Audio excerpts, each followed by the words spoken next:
Terima kasih Anda masih menyaksikan berita utama. Saudara, 1 bulan berlalu, misteri kematian satu keluarga di Warakas Tanjung Priok, Jakarta Utara akhirnya terungkap.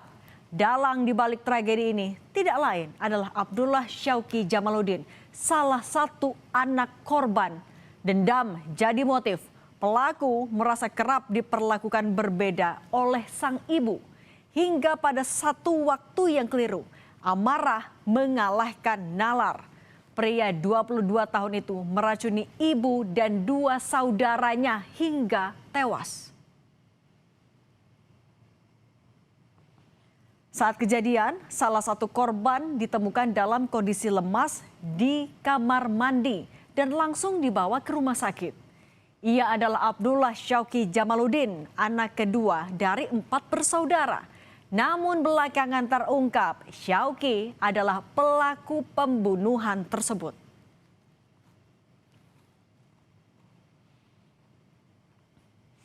Lebih dari 1 bulan, polisi melakukan penyelidikan untuk mengungkap kasus kematian satu keluarga di Warakas. Di rumah kontrakan itu, polisi memeriksa 43 barang bukti, antara lain air minum dalam kemasan, bekas makanan hingga ponsel. Polisi juga memeriksa 10 saksi. Salah satunya adalah anak korban yang saat itu menjadi korban selamat. Penyelidikan lewat metode sains mengungkap bahwa ditemukan senyawa kimia di dalam tubuh korban yang dikenal juga sebagai racun tikus.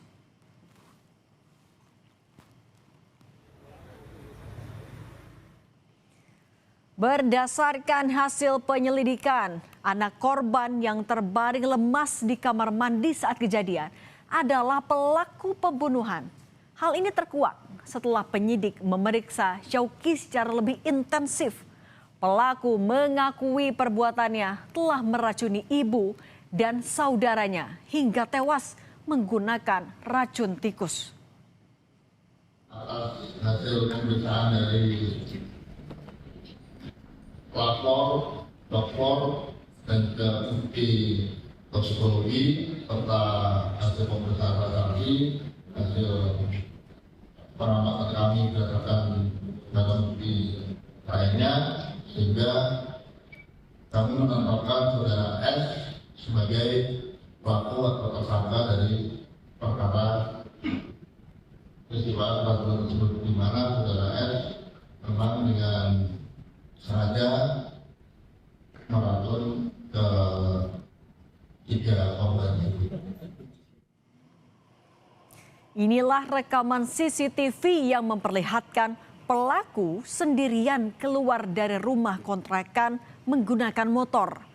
Pelaku membawa panci atau teko yang dipakai untuk meracuni keluarganya. Dari rekaman CCTV tertulis kejadian terjadi pukul 9 pagi. Kemudian pelaku diantar bersama temannya pulang ke rumah kontrakan.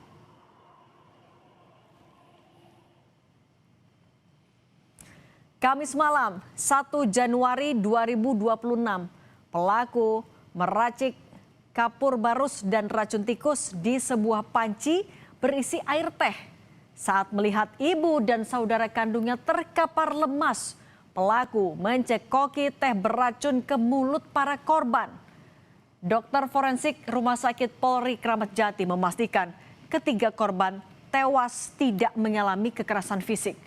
Kematian ketiga korban disebabkan zat kimia beracun masuk ke dalam tubuh dalam jumlah melebihi batas toleransi. Di dalam lambung terdapat cairan warna kecoklatan, didapatkan peredaran berdarah dan bau yang sangat menyengat ketika isi lambung atau lambung dibuka. Didapatkan sebab kematian akibat senyawa kimia atau zat yang tidak lazim masuk ke dalam tubuh yang melebihi batas toleransi dalam tubuh yang mengakibatkan korban tersebut mati lemas. Polisi menyebut peristiwa tewasnya satu keluarga di Warakas, Jakarta Utara adalah pembunuhan berencana. Berdasarkan pemeriksaan kejiwaan, pelaku mengakui perbuatannya. Pelaku memberi racun di sebuah warung, kemudian dicampur bersama teh. Pembunuhan berencana ini diperkuat dari hasil forensik, rekaman CCTV, dan sejumlah barang bukti.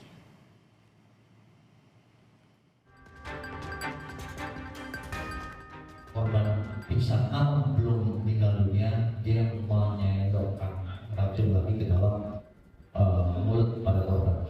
Jadi di sini bisa kita lihat bahwa memang pelaku sudah merencanakan, dan ini semua hasil dari BAP tersangka. Kejahatan ini dilakukan lantaran pelaku dendam dengan ibu dan saudaranya.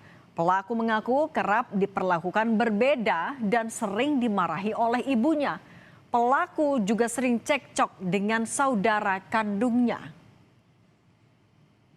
Motivasi dari pelaku adalah dendam kepada keluarganya karena merasa diperlakukan berbeda dan sering dimarahi oleh. Jumat 2 Januari lalu, 3 orang dalam satu keluarga ditemukan tergeletak tak bernyawa di dalam rumah kontrakan. Sementara satu anggota keluarga yang lain ditemukan dalam kondisi kritis dan dilarikan ke rumah sakit. Korban pertama kali ditemukan oleh anaknya sepulang kerja. Anak korban kemudian berteriak sehingga teriakannya memicu perhatian tetangga. Tetangga korban yang mendatangi lokasi mendapati 3 orang tergeletak kaku tak bernyawa. Sementara 1 orang lain ditemukan dalam kondisi lemas dan linglung.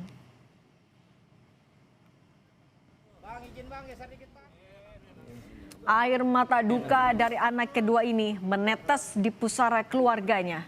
Di saat yang bersamaan, ia harus kehilangan ibu dan 2 saudaranya.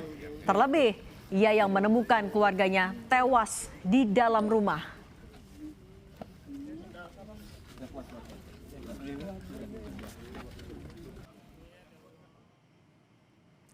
Psikolog anak, remaja, dan keluarga Sani Budianti ini berpandangan perjalanan seseorang hingga menimbulkan dendam perlu waktu.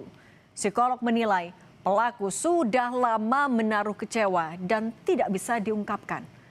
Biasanya pelaku tidak melihat keluarga sebagai hubungan darah, tapi penderitaan. Saya yakin ketika seseorang bisa berkomunikasi, mengutarakan kekecewaannya mungkin atau ketidakfairan yang diterima mungkin, itu bisa membuat amarah seseorang itu bisa mereda begitu. Makanya saya mengharapkan sekali memang hubungan atau komunikasi antar keluarga itu harus ditingkatkan. Sebenarnya ini untuk tidak terjadinya akumulasi amarah atau emosi negatif yang bisa memuncak dan bisa menimbulkan perilaku yang agresif. Di hadapan polisi terungkap kisah rasa cemburu tentang seorang anak yang diperlakukan berbeda oleh orang tuanya. Namun penjelasan tak pernah cukup untuk menebus nyawa yang hilang. Tragedi ini menjadi pengingat yang pahit bahwa luka batin yang diabaikan dapat berubah menjadi kehancuran. Dan ketika penyesalan datang, ia selalu tiba terlambat. Tetap bersama kami, berita utama masih akan kembali usai jeda dengan informasi warga yang didominasi emak-emak protes dengan menabur ikan lele di jalan berlubang dan memancingnya karena jalan berlubang tak kunjung diperbaiki.